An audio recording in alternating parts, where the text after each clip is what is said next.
Hello yours! ఎప్పుడు cabbage తోటి ఒకే రకం కాకుండా క్యాబేజ్ తోటి పకోడీ ఏసి కర్రీ వండండి. చాలా టేస్టీగా ఉంటుంది. అది ఎలా ప్రిపేర్ చేయాలో చూసేద్దాం రండి. క్యాబేజీ ఒకటి తీసుకున్నానండి. అది కూడా చిన్నది తీసుకున్నాను.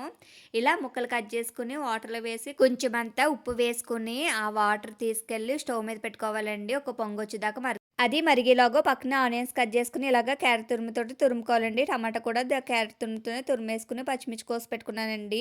అయి కోసేలాగా ఓ పక్కన బాయిల్ అయిపోయినవి. ఆ స్టవ్ ఆఫ్ చేసి అది చల్లారనివ్వాలి. ఒక బౌల్‌లోకి 2 స్పూన్లు వరిపిండి, 1 స్పూన్ దాకా శనగపిండి తీసుకున్నాను. కార్న్‌ఫ్లోర్, ఉప్పు, కారం, పసుపు తీసుకున్నానండి. తీసుకుని అన్నిట్లో ఒకసారి మిక్స్ చేసుకొని వాటర్ వేసుకొని కొంచెం జారుగా కలుపుకోవాలండి. నేను బాగా జారుగా కలపలేదు. ఎందుకంటే క్యాబేజీలో ఆల్రెడీ వాటర్ ఉంటది కదా! ఆ వాటర్ అనేది మళ్ళీ అందులో యాడ్ అయ్యి ఇంకా లూజ్ అయిపోతుందని పిండి అనేది అందుకు ఎక్కువ యాడ్ చేయలేదండి వాటరు. ఇలాగా క్యాబేజ్ అనేది కట్ చేసుకోవాలి చిన్న చిన్న ముక్కల కింద. ఇలా కట్ చేసిన వాటిల్ని అందులో వేసేసుకొని పేస్ట్‌లోకి మొత్తం మిక్స్ చేసుకోవాలండి. చూపించిన విధంగా ఇలాగా ముద్ద కింద అవ్వాలి.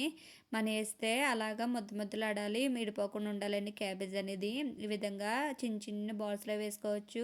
లేదంటే చిన్న చిన్నగా వేసుకోవాలండి. పెద్ద పెద్దవి మాత్రం వేసుకోవద్దు. పెద్ద పెద్దవి వేసుకుంటే కర్రీలో అనేది బాగోదు కదా! చిన్న చిన్నవి వేసుకుని కలిపితేనే మన కర్రీలన్నీ తినడానికి బావుంటుంది. ఈ విధంగా ఫ్రై చేసుకున్నట్లు బౌల్‌లో తీసి పెట్టేసుకున్నానండి. ఇలా చిన్న ముందు అయితే పెద్దయి వేసాను. తర్వాత వచ్చి చిన్నవి వేసుకున్నాను. తర్వాత వచ్చేసి అదే బాండీలోకి ఆయిల్ తీసేసి ఇప్పుడొచ్చి బంగాళదుంపలు అనేది ఫ్రై చేసుకున్న ఒకే బంగాళదుంప ఇలాగా గోల్డెన్ కలర్ వచ్చేదాకా ఫ్రై చేసుకున్నానండి. ఇందులోకి బంగాళదుంప వేసుకుంటే టేస్ట్ అనేది చాలా బాగుంటుంది. అందులోకే మళ్ళీ ఇప్పుడు ఆనియన్స్, టమాటా కట్ చేసుకున్నా కదా పచ్చిమిర్చి కూడా అందులో వేసేసుకుని బాగా గోల్డెన్ కలర్ వచ్చేదాకా ఫ్రై చేసుకోవాలండి. అవి ఫ్రై అయ్యేలాగా పక్కన మసాలా తీసుకుందాము. అలాగే గరం మసాలా, చాట్ మసాలా, ధనియాల పౌడర్ తీసుకున్నాను. అలాగే అల్లం వెల్లుల్లి పేస్ట్ కూడా తీసి పెట్టుకున్నానండి. ఇవన్నీ తీసుకురాగా పక్కన అవి కూడా బాగా ఫ్రై అయిపోయిన అందులోకి కొంచెం ఉప్పు, కారము, పసుపు, అల్లం వెల్లుల్లి పేస్ట్ వేసుకుని బాగా మగ్గించుకుంటున్నాను. ఇలా బాగా మగ్గాక అందులోకి బంగాళదుంపలు వేసుకుని కొంచెం వాటర్ వేసుకుని మగ్గించుకోవాలండి. కొంచెం మూత పెట్టుకుని మగ్గించుకోవాలి. గ్రేవీని దగ్గర మనం వాటర్ వేసాం కదండి, ఆ వాటర్ 50% పైనే మనకి దగ్గర పడిపోవాలండి. చూస్తున్నారు కదా బంగాళదుంపలు కూడా బాగా ఉడికిపోయినాయి కదా!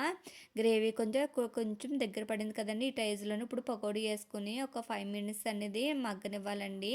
ఇలా కొంచెం మగ్గాక అందులోకి ముందుగా మసాలా తీసుకున్నాం కదా! ఆ మసాలా కూడా అందులో వేసేద్దాము. వేసుకుని ఒకసారి కలుపుకొని మంట అనేది లో ఫ్లేమ్‌లో పెట్టుకొని మగ్గించుకోవాలండి. ఇలా దగ్గర పడుతుంది కదా! ఇప్పుడు వచ్చేసి కొత్తిమీర వేసి ఒక్కసారి మూత పెట్టుకోవాలండి. ఆ ఫ్లేవర్ అంతా ఆ గ్రేవీకి పడుతుంది కదా! కొంచెం మూత పెట్టుకుని ఇప్పుడు స్టవ్ ఆఫ్ చేసేసుకుందాము. స్టవ్ ఆఫ్ చేసేసుకుంటే వేడి వేడిగా మనకి క్యాబేజీ పకోడీ కర్రీ అనేది రెడీ అయిపోయింది. Thank you for watching.